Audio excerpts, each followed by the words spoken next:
Assalamualaikum warahmatullahi wabarakatuh. Nama saya Indra Mulya Juniata, NIM 205231214. Dalam fikih kita mengenal 4 imam mazhab. Yang pertama yaitu Imam Hanafi, kemudian Imam Maliki, dan Imam Syafi'i, dan yang terakhir yaitu Imam Hambali.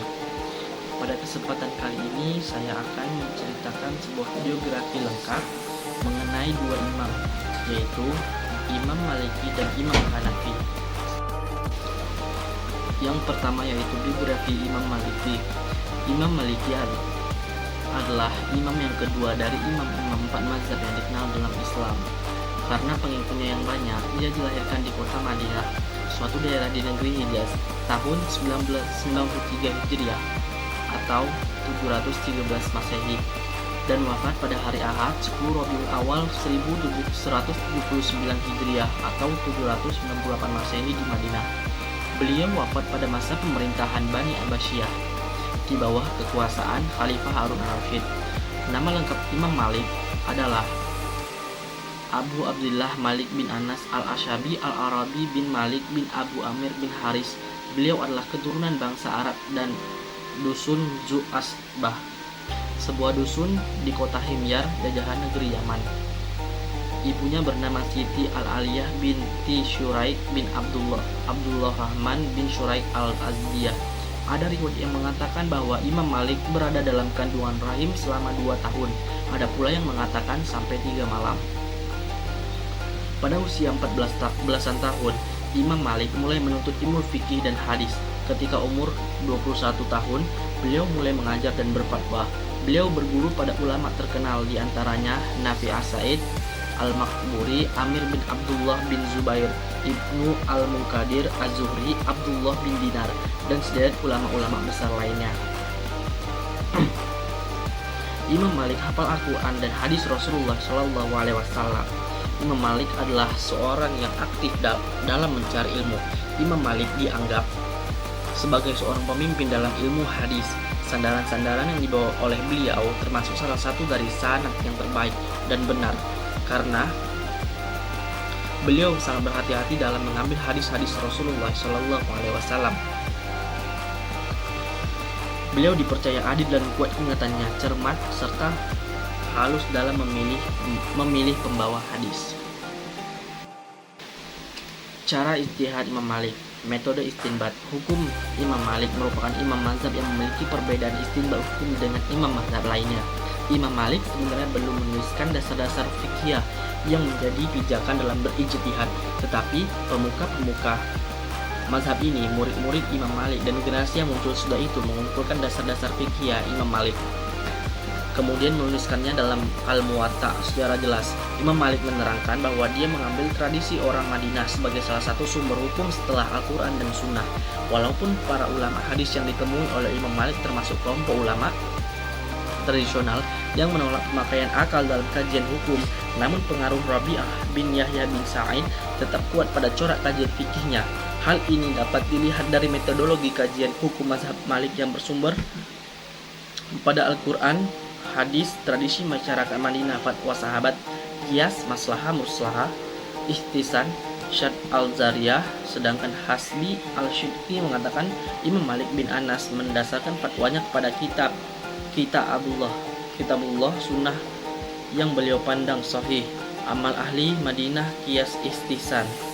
Menurut Asy-Syatibi dalam kitab Al-Muwafaqat menyimpulkan dasar-dasar Imam Malik ada 4, yaitu Al-Quran, hadis, ijma, ra'yu. Sedangkan fatwa sahabat dan amal ahli Madinah digolongkan dalam sunnah. Ra'yu meliputi maslahah mursalah, syad al-zariyah, urf, istihsan, dan istishab. Adapun murid-murid Imam Malik, banyak murid Imam Malik yang pernah belajar bersama beliau. Ada dari Khurasan, Irak, Syam, tapi paling banyak di Madinah, Mesir, China, Ifriqiya, dan negara Maghrib. Di antara mereka yang sangat terkenal adalah Ishaq bin Abdullah bin Abdul Talhah, Ayub bin Abu Taminah Asy-Syaktiyani, Ayub bin Habib al-Juhani, Ibrahim bin Uqbah, Ismail bin Abi Hakim, Ismail bin Muhammad bin Sa'ad, dan Al-Imam Asy-Syafi'i. Karya Imam Malik. Karya Imam Malik adalah Al-Muwatta, Kitab Al-Aqdiyah, Kitab Nujum Hisab Madar Al-Adban, Manazil Qamar, Kitab Manasik, Kitab Tafsir Al-Gharib Al-Quran, Ahkam Al-Quran, Al-Muwadana Al-Kubra, Tafsir Al-Quran, Kitab Masa Islam, Risalah Ibnu Madhugasun, Risalah ila Al-Lais, Risalah ila Ibnu Wahab. Tidak banyak karya beliau yang sampai kepada kita. Setidaknya hanya ada 2 karya tersebut yang sampai kepada kita, yaitu Al-Muwatta dan Al-Mudawwanah Al-Kubra. Kitab ini sudah disyarahi oleh Muhammad Zakaria Al-Kandahlawi dengan judul Audah Al-Masalik ila Muwatta. Al-Muwatta adalah kitab fikih berdasarkan himpunan hadis-hadis pilihan karya Imam Malik yang merupakan kitab hadis dan fikih sekaligus, yang dalamnya terkumpul hadis-hadis dalam tema-tema fikih yang dibahas Imam Malik, seperti praktek atau amalan penduduk Madinah, pendapat tabi'in yang ia temui, dan pendapat sahabat serta tabi'in yang tidak sempat ditemuinya. Imam Malik tak hanya meninggalkan warisan buku, ia juga mewariskan mazhab fikih di kalangan Islam Sunni yang disebut sebagai mazhab Maliki. Selain fatwa Imam Malik, Al-Muwatta, kitab-kitab seperti Al-Mudawwanah Al-Kubra, Bidayatul Mujtahid wa Nihayatul Muqtasid karya Ibnu Rushd, Matn Ar-Risalah Al-Fiqh Al-Maliki karya Abu Muhammad Abdullah bin Zaid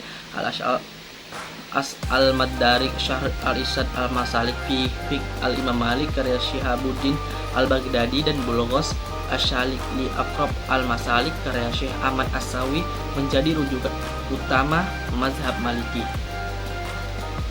Pemikiran tentang usul. Imam Malik merupakan imam ahli sunnah hadis.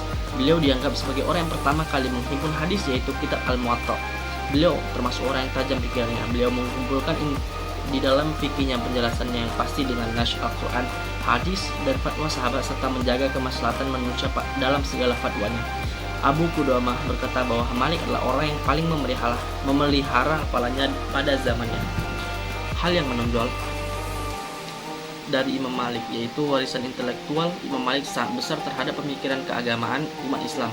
Ada 2 warisan besar yang diakui umat muslim dari Imam Malik hingga hari ini, kitab Al-Muwatta dan mazhab Maliki. Kitab Al-Muwatta adalah karya terbesar Imam Malik dan menjadi rujukan penting hingga hari ini, khususnya di kalangan pesantren dan ulama kontemporer.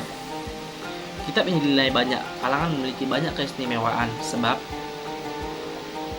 kitab Al-Muwatta disusun berdasarkan klasifikasi fikih dengan memperinci kaidah-kaidah fikih yang disarikan dari hadis Nabi Muhammad SAW dan fatwa para sahabat. Yang kedua yaitu biografi lengkap tentang Imam Syafi'i. Imam Syafi'i diambil nama lengkap beliau adalah Abu Abdullah Muhammad bin Idris bin Abbas bin Utsman bin Syafi'i bin Sa'ib bin Ubaid bin Hisham bin Muthalib bin Abu Manaf bin Husaid. Beliau adalah keturunan Muthalib bin Abu Manaf, yaitu kakek yang keempat dari Rasul dan kakek ke-9 dari Syafi'i. Dari kakeknya sebelah Imam Syafi'i itulah ia nisbah dan terkenal dengan Syafi'i. Imam Syafi'i dilahirkan di Gaza, yaitu di sebuah kampung Palestina wilayah Asqalan pada tahun Hijriah bersamaan dengan wafatnya Imam Hanafi.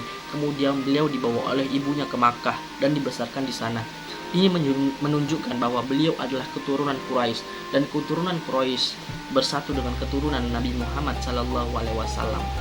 Pada tahun Hijriah Imam Syafi'i ke Baghdad dan menetap di sana selama 2 tahun. Setelah itu beliau ke Makkah pada tahun Hijriah ke Makkah dan pergi pula ke Mesir dan menetap di sana sampai wafatnya. Beliau di Mesir pada bulan Rajab sudah menunaikan sholat Isya. Ia dimakamkan di Ka'ah yang bernama Mis Al-Qadimah. Imam Syafi'i meninggal dunia pada usia berapa tahun ya?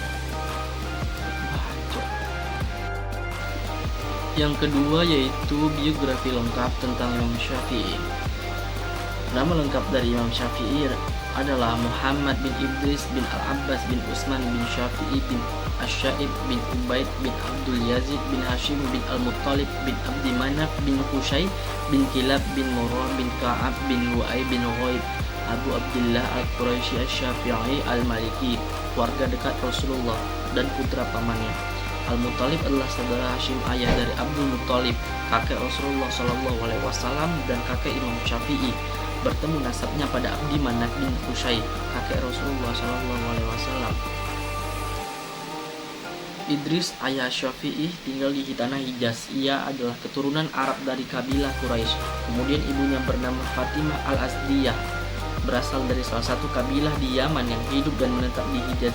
Sejak kecil, Fatimah merupakan gadis yang banyak beribadah, memegang agamanya dengan kuat dan taat dengan rohnya. Dia dikenal cerdas dan mengetahui seluk-beluk Al-Quran dan As-Sunnah, baik usul maupun furu'. Imam Syafi'i lahir di Gaza, Palestina pada tahun 150 Hijriah atau 767 Masehi. Imam Syafi'i hidup pada zaman masa Khalifah Harun Ar-Rasyid Al-Amin Al-Makmun dari dinasti Abbasiyah. Beliau dibesarkan dalam keluarga miskin. Ayahnya wafat saat dia berumur 2 tahun dan segera dibawa ibunya ke Makkah. Pada hari Imam Syafi'i dilahirkan, 2 orang ulama besar meninggal. Seorang di Baghdad, Irak, yaitu Imam Abu Hanifah Nu'man bin Sabit, pembangun mazhab Hanafi, dan seorang lagi di Makkah, yaitu Imam Ibnu Jurayd Al-Maki, mufti Hijaz ketika itu. Kata orang dalam ilmu firasat ialah salah satu pendanda bahwa yang lahir ini akan menggantikan yang meninggal dalam ilmu dan kepintarannya. Memang firasat ini akhirnya terbukti dalam kenyataan.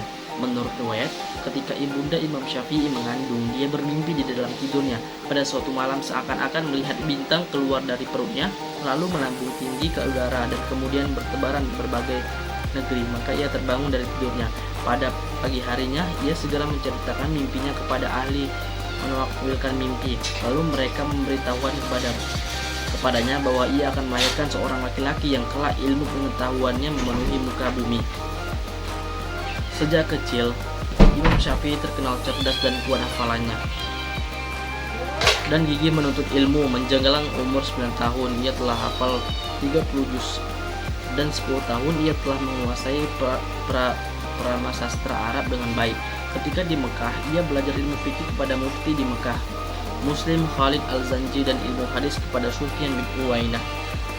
Pada usia 15 tahun, Imam Syafi'i berfatwa setelah mendapat izin dari syekhnya bernama Muslim bin Khalid Al-Zanji.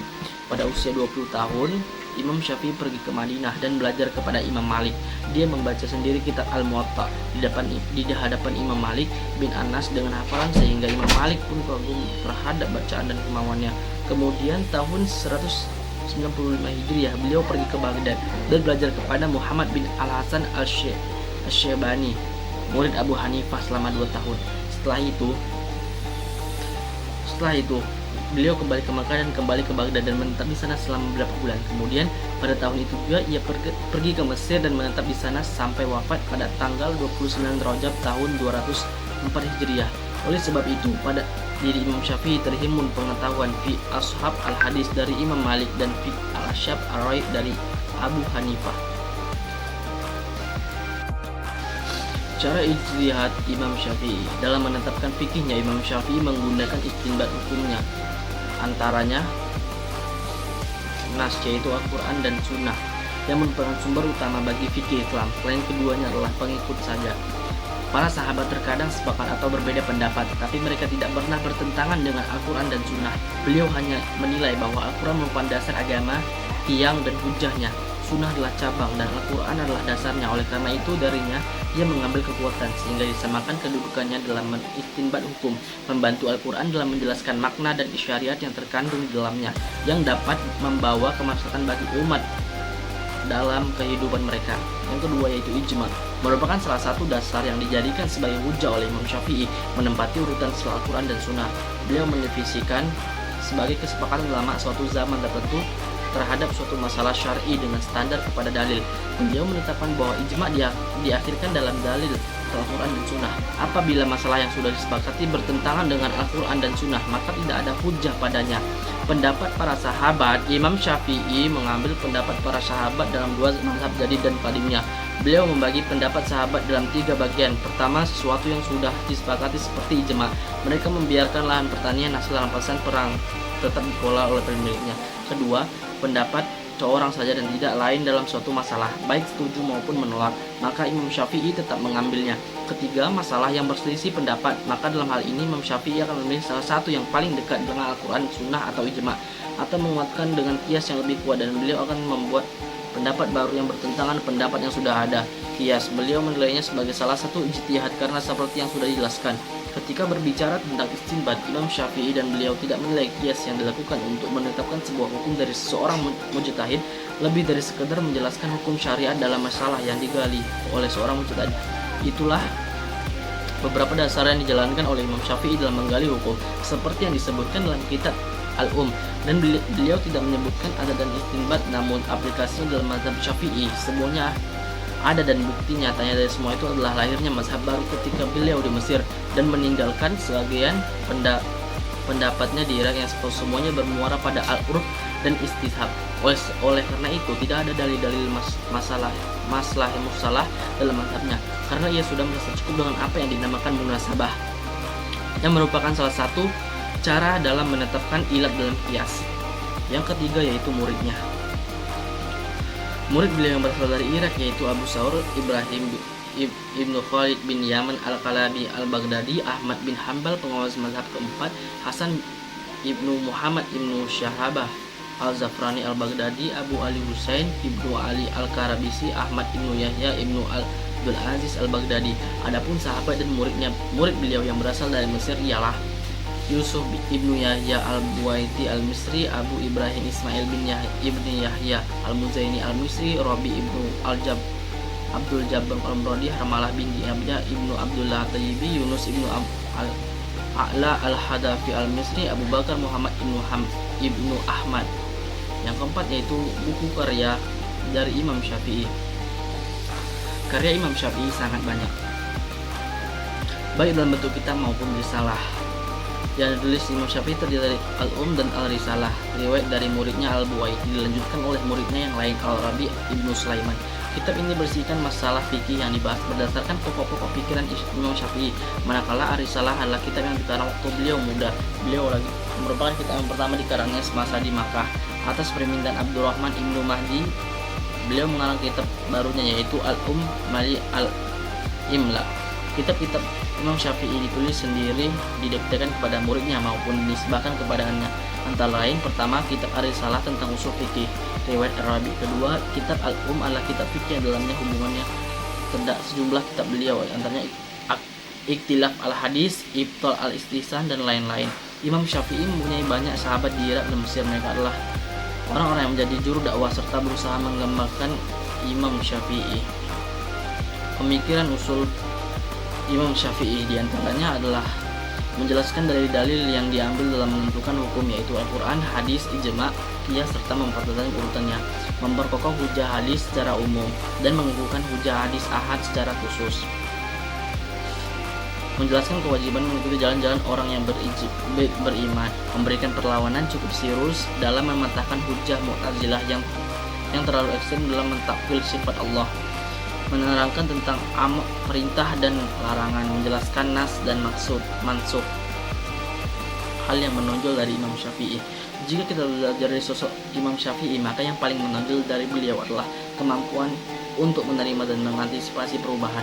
Kenyataannya bahwa ada yang disebut kaul qadim dan kaul jadid, yaitu sudah menunjukkan bahwa Imam Syafi'i menolak kejumudan atau stagnasi dalam pemikiran dan tindakan. Beliau adalah tipe cendekiawan yang senantiasa mencari tanpa henti.